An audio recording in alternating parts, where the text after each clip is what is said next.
Air fryer त हामीसँग छानी छ 4500 देखि हजुरको 17000 सम्मको। अब कस्तो एयर फ्रायर लिने कस्तोमा इन्भेस्टमेन्ट गर्ने त्यो त हजुरको हातमा छ नि। हामीले काम त देखाउने बेच्ने हो र हामी हजुरलाई रिकमेन्ड गर्ने हो। सो लो बजेटदेखि मिडियम बजेट र हाई बजेटसम्मको एयर फ्रायर छ हामीसँग। अब हजुर मिडियम बजेटको एउटा गजबको एयर फ्रायरमा लगानी गर्ने सोच्नु हुनुहुन्छ भने चाहिँ यसमा लगानी गर्नुहोस्।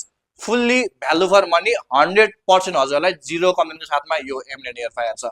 यस्तो बवाल छ, लुक साइज पनि हजुरले फरकै पर्दैन। इन्भेस्टमेन्ट गर्नुहोस्, रिटर्न रिटर्न। माथिबाट डिस्प्ले दिएको छ अनि यसको बास्केट पनि ठुलो छ। 6 लिटर भयो भने हजुरलाई पर्फेक्ट हुन्छ। एउटा चिकनहरू सिँगै नै मजाले अट्छ र यसको अगाडिबाट यो चाहिँ के हो भन्नुहुन्छ भन्दाखेरि यो इजी मिरर भ्यू हो। हजुरले बाहिरैबाट के पाक्यो पाकेन कति पाक्यो यहीँबाट देख्न सक्नुहुन्छ। गजबको छ। 1700 वाटको हो। एउटा ठिक्क रेन्जको एयर फ्रायरमा लगानी गर्न सोच्नुहुन्छ भने चाहिँ म हजुरलाई पर्सनल सजेसन यसमा लगानी गर्नुहोस्।